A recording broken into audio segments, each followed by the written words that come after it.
Welcome everyone to From Feature Oriented to Outcomes Oriented Roadmap. My name is Fanny Bahar and let's get started.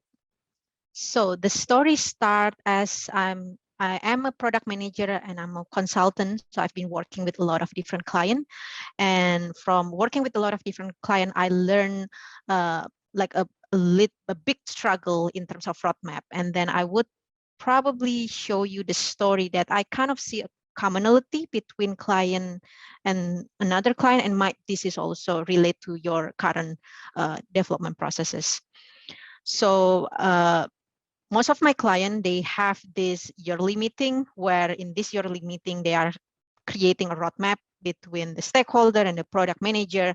And then from this roadmap, they start also have a quarterly goal. What is the quarterly goal? Which like what feature set that we have to achieve each quarter. They start creating a backlog. They start having the implementation. Sometimes they will do some kind of like a roadmap review, and then the stakeholder would start having specific requests, or they say like, okay, we need this feature because like I have a meeting with specific client, and then they want to have like let's say feature X.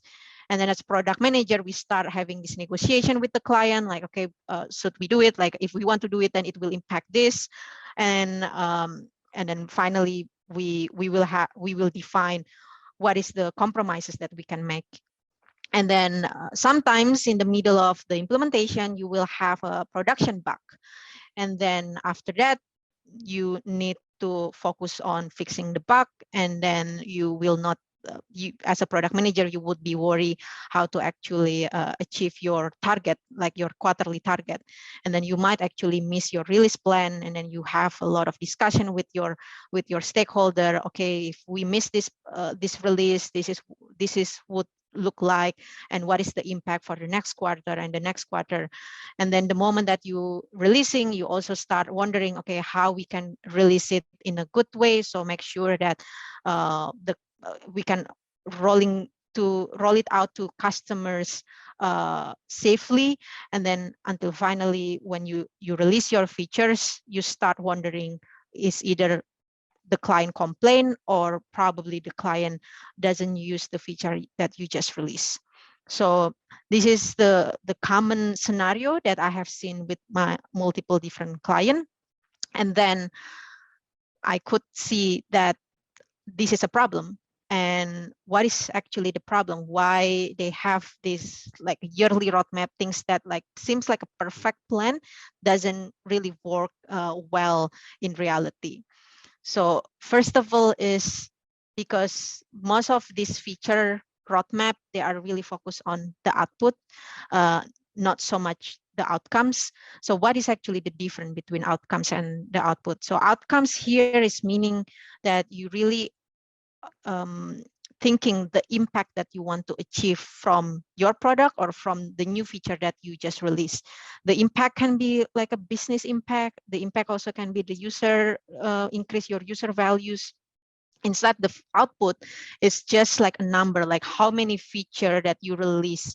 But like if you are thinking about the output, like you really focus on releasing number of feature rather than impact, that would actually give you a disadvantage to understand any success or to understand any failure you have with your product and your features. And then another problem from having this feature set roadmap is you are assume that you can predict the future, and then you can create a perfect plan. As I mentioned, yearly planning, yearly roadmap, it's not really work really well because you are working in agile environment, and sometimes there are things that shifting might be a specific research would actually impact to your product direction, or might be specific production bug will actually impact to your resources.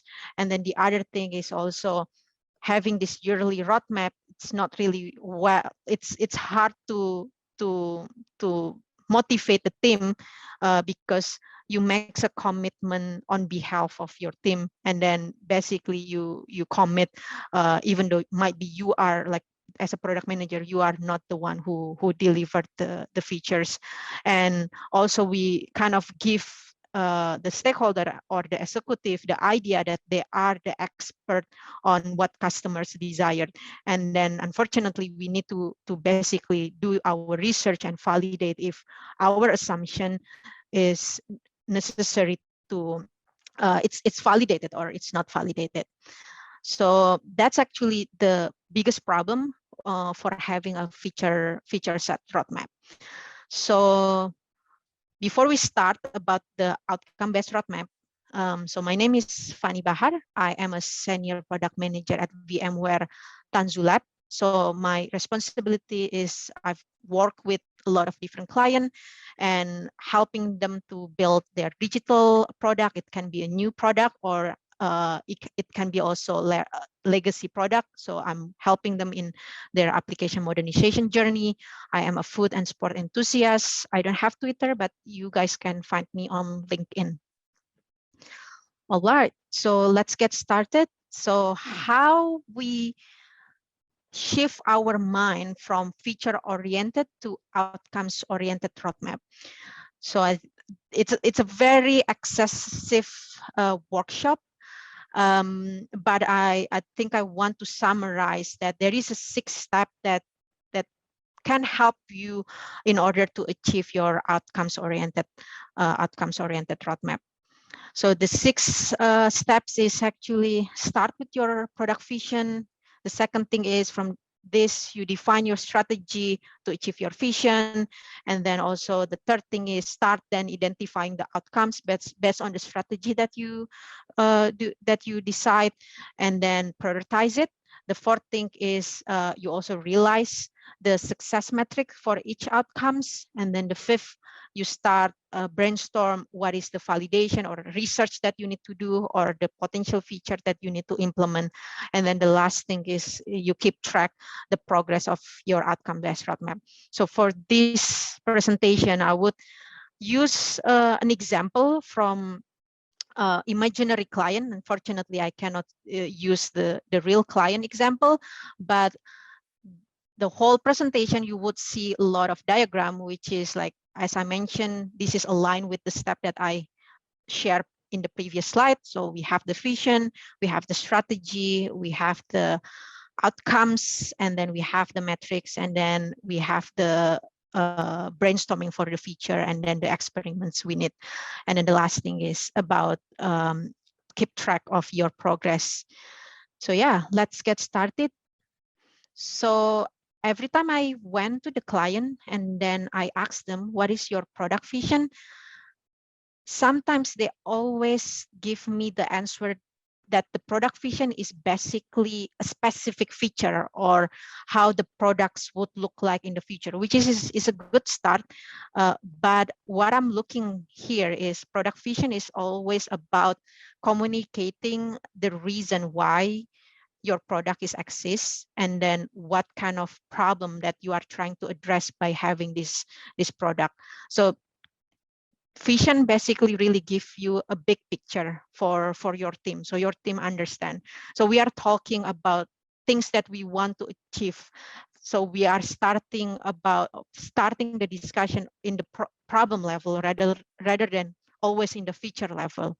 And then you have to make sure that your vision is easy to understand and easy and definitely align with your company strategy or company vision.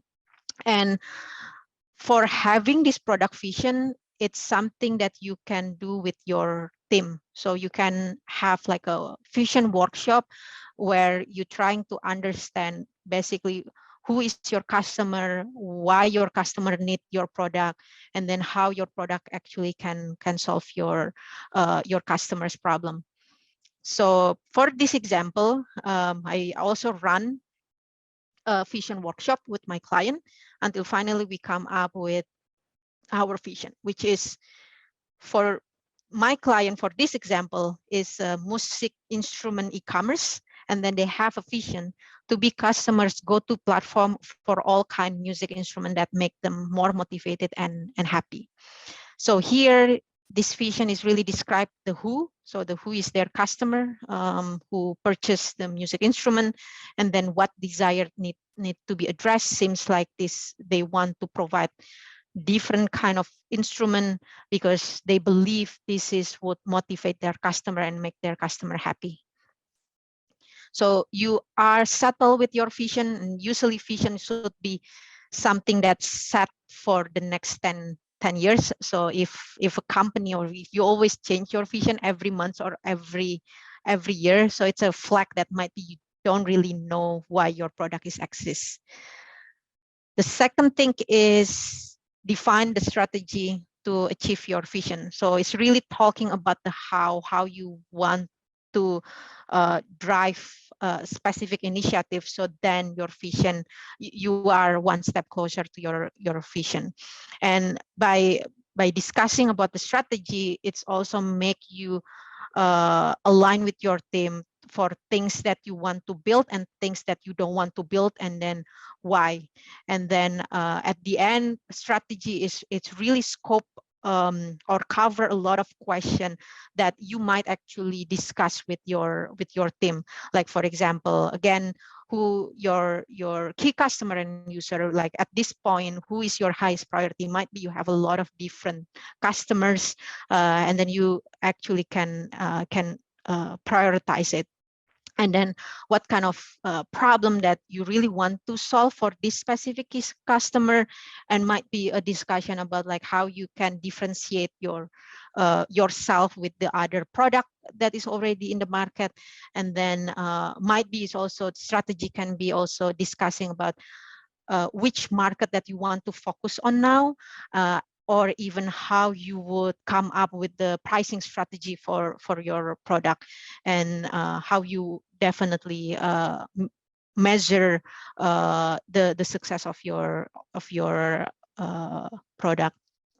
So again, this is another team exercise. So after you settle in with the vision is the input for your strategy exercise. So you also brainstorm with your team, and then come up with the strategy that it's sequential, like based on the short-term strategy until the long-term strategy.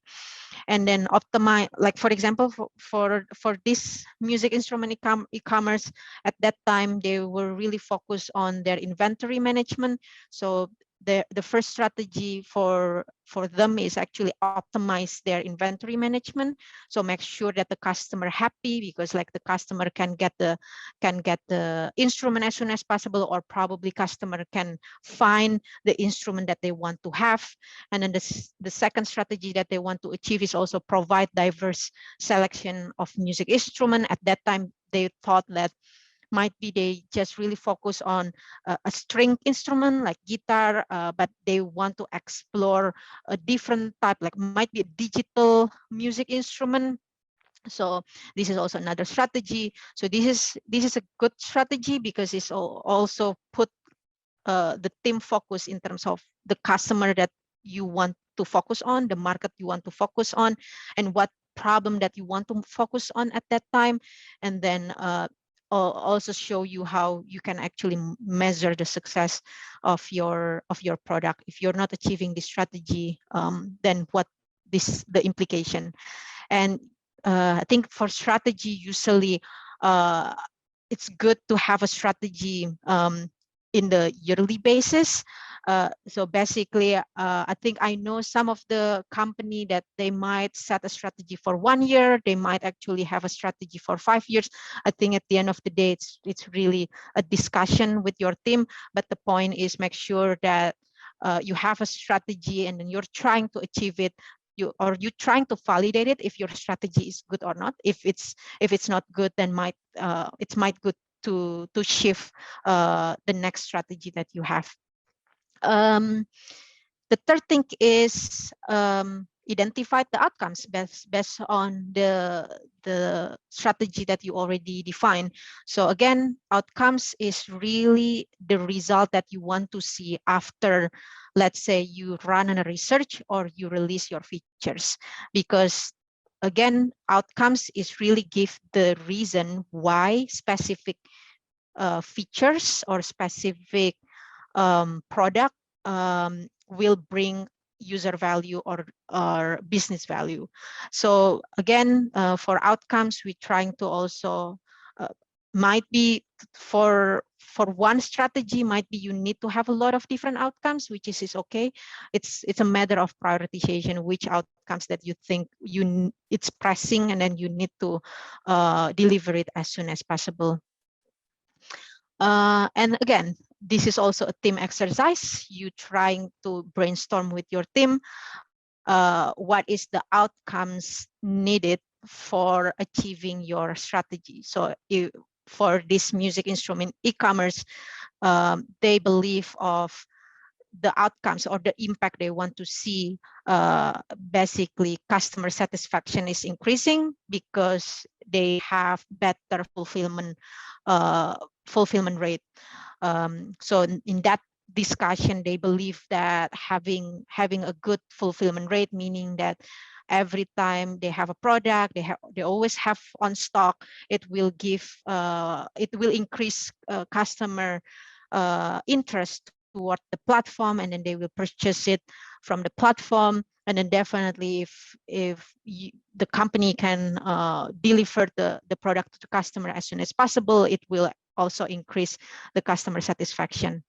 The second outcomes that they really want to see is from this strategy is also reduce the costs because of the waste instrument. So this music instrument e-commerce, they are a big company. Basically, they already have a lot of history from purchase history from the client, and then they can understand in which time that a lot of people want to buy music instrument, what kind of music instrument that usually people look at.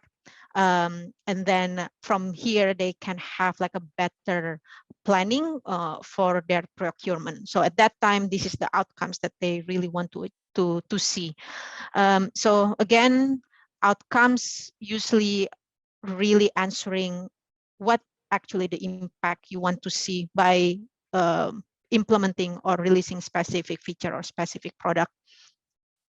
So the next step is, as I mentioned, is about like set the success metric for each outcomes, because it's good that you understand the impact that you want to achieve, but it's even better if you can measure it, if you can track it, if your outcomes, if what you are implementing or what you are researching is giving you an indicator that you even one step closer to your outcomes. And then having the metrics, definitely you need to make sure that the metric is the honest metric, so meaning that it's an actionable. So you understand every direction, like if the metric is going up or going down, it's really give you an information what is the next step that you have to do. So again, this is also another team exercise, and then trying to brainstorm what kind of metrics that might be a good metrics for your outcomes. And then for this music instrument e-commerce, we also agree that for the first outcome, like customer satisfaction increase because of the fulfillment, we agree that the metrics would be repeat order rate increased by 20%. During the brainstorming, there are a lot of team that mention about the NPS score, or they have mentioned about like order fulfilled, for example. That's all good metrics, but then we start questioning, is this metric actionable? Is everyone understand it? Is it like auditable or not? Until finally, the underlying metrics that we want to achieve here by having a good like when the customer is satisfied purchasing from your platform, most likely they would buy it again from your platform. And then that's why we agree might be having a repeat order rate increase by 20%. And then for the second outcome, which is reduced cost because of the waste instrument, we agree of unusable instrument decrease by 30%. So by having more effective planning for procurement, understanding your customer purchase behavior, it makes you also optimize which instrument that you have to buy and which instrument that probably shouldn't be stay in your warehouse for X months, something like that. So this is again metrics. It's a good exercise that as a team you always can track your outcomes. So let's say that you release specific features, and then you have these metrics in mind, and then you always monitor your metrics, and then any decreasing or any increasing, it would really give you more information for you about the impact of the feature or the product. Yeah, so I think the fifth step is basically the most exciting part for my client, because I think they have a lot of good idea for the feature that they want to implement, and which is good, like if they already have a lot of idea. But I think the different here, we always trying to encourage them to think the feature based on the outcomes that we already agree on. And then here we trying to brainstorm with the team, make sure that we can come up with a lot of different idea, or probably the idea can be a short-term feature like a quick win feature, or like a long-term feature, because I think it's good to have a lot of different idea. And then once you are agree with the team in terms of the prioritization, you can also start asking yourself, is this looks right? Like, does this roadmap help us move towards our vision? And then every time it will also practice the way our team think about. Every time they come up with the feature idea, they will also start asking, is this valuable for our user, or are we confident to actually implement this feature, and then there is a value to our customers? Because sometimes I came across a lot of different team, and then they always come up with the feature idea because there is new technology that is exciting, there is a lot of buzzword that is exciting, but then it's very hard for them to justify what is the value of this specific feature for the users. And for example of this music instrument e-commerce, they mention about at that time, turns out they don't really know what is the customer pain point when they are ordering. They keep saying that a lot of people left the platform or left the website because they are they couldn't find a stock of specific music instrument. But then when we start asking, okay, might be we need to ramp up more, ramp up the stock, like for the music instrument. Some people, like some team member, doesn't really believe that the biggest customer pain point is because low on stock. So in this case, we also agree, okay, how about make sure that we have a good evidence that the biggest customer pain point when they are purchasing is it's not only about fulfillment. So that's why when you are having a discussion with the team to prioritize the feature idea or the research idea, you start asking, do we have any enough evidence about this feature? If not, then what is the experiment that we need to do? And at the end, this is actually the look of the outcomes based roadmap.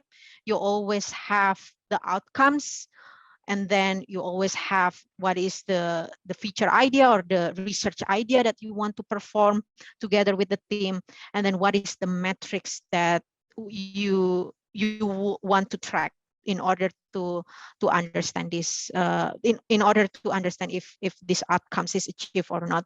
And then when you are discussing with the team, definitely we always have this prioritization discussion, which outcomes that you want to achieve as soon as possible, which outcomes that might be we need more validation, we need more information, and then it's more on the long-term kind of goal. So that's basically the looks of outcome-based roadmap. And then again, as a team, you need to always like look back and then asking yourself, okay, is this outcomes looks right? Like, is it really the things that we would bring us even much more closer to our vision or not? And sometimes probably in the middle of the implementation, you run some experiment and you figure it out specific information that might actually impact the prioritization of your roadmap, which is it's totally okay, because at the end of the day, you really need to focus on the outcomes that you want to achieve, so then you can always justify specific why specific features suddenly become the highest priority at that point, at that moment. So the last step is basically a regular check with your team in in terms of your roadmap. What I did with my client, usually I run like a weekly basis, like quick check up, like quick progress. Usually I just run a quick Roman vote, like whether, okay, let's start with this outcome. What do you guys feel like, how we achieve it? Like how is our progress? Is it like good, so-so, or bad? And then let's say that a lot of people say, okay, I'm not feeling it. I think we are not making a good progress at all. So then let's start asking ourselves what action item that we need um, to do as soon as possible in order to make sure our progress is improving the next time we have the review. So again, regularly keep track your progress with your team. And then roadmap, like outcome-based roadmap, is a good communication tool, not only for your team, but it's also for your stakeholder, because by starting outcome-based roadmap, you always start the discussion with your stakeholder from the problem level rather than the feature level. And it's also easier for you to justify why this feature, you believe this specific feature is valuable. So then it's better to achieve it now rather than later. So yeah, that's the sixth step, how to achieve outcome-based roadmap, how to shift your mind from feature-oriented to outcome-based roadmap. It's a very excessive workshop. And then I think I would also invite everyone to check out the step-by-step practices in our VMware Tanzu Lab website. It's really a good starting point if you want to exercise outcome-based roadmap with your team. So yeah, check it out. I think thank you for your time. I really hope that you enjoy the talk and you can pick up something from it. Feel free to reach out to me. I'm happy to discuss more about the outcome-based roadmap, share a feedback, and then also let's have a discussion.